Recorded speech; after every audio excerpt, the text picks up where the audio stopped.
My dear Wormwood, I note with grave displeasure that your patient has become a Christian. Do not indulge the hope that you will escape the usual penalties. Indeed, in your better moments, I trust you would hardly even wish to do so. In the meantime, we must make the best of the situation. There is no need to despair. Hundreds of these adult converts have been reclaimed after a brief sojourn in the enemy's camp, and are now with us. All the habits of the patient, both mental and bodily, are still in our favor. One of our great allies at present is the Church itself.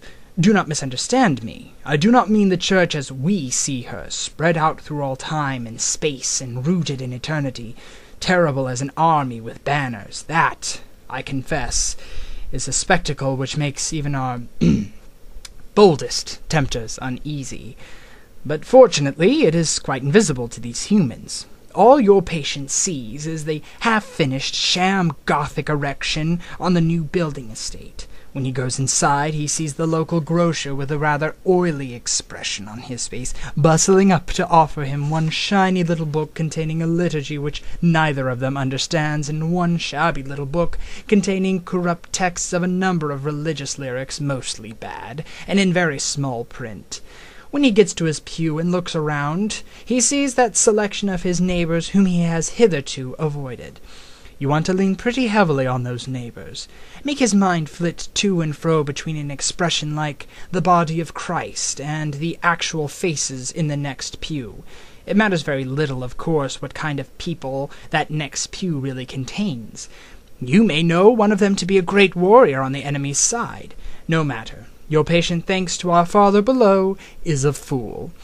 Provided that any of those neighbors sing out of tune, or have boots that squeak, or double chins, or odd clothes, the patient will quite easily believe that their religion must therefore be somehow ridiculous.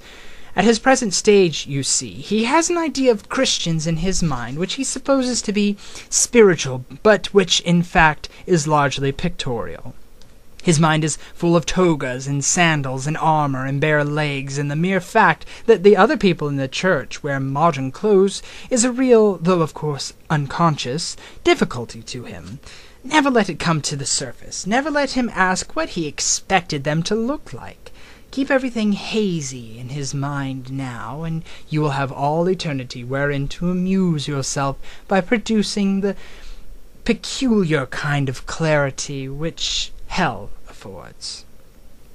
Work hard, then, on the disappointment or anticlimax which is certainly coming to the patient during his first few weeks as a churchman. The enemy allows this disappointment to occur on the threshold of every human endeavor.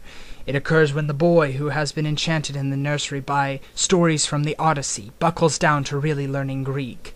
It occurs when lovers have got married and begin the real task of learning to live together. In every department of life it marks the transition from dreaming aspiration to laborious doing. The enemy takes this risk because he has a curious fantasy of making all these disgusting little human vermin into what he calls his free lovers and servants. Sons is the word he uses, with his inveterate love of degrading the whole spiritual world by unnatural liaisons with the two-legged animals. Desiring their freedom, he therefore refuses to carry them, by their mere affections and habits, to any of the goals which he sets before them. He leaves them to do it on their own. And there lies our opportunity. But also remember, there lies our danger. If once they get through this initial dryness successfully, they become much less dependent on emotion and therefore much harder to tempt. I have been writing hitherto on this assumption that the people in the next pew afford no rational ground for disappointment. Of course, if they do, if the patient knows that the woman with the absurd hat is a fanatical bridge player, or the man with squeaky boots a miser and an extortioner, then your task is so much the easier. All you then have to do is keep out of his mind the question, if I, being what I am, can consider that I am in some sense a Christian, why should the different vices of those people in the next pew prove that their religion is mere hypocrisy and convention? You may ask whether it is possible to keep such an obvious thought from occurring even to a human mind. It is, Wormwood, it is.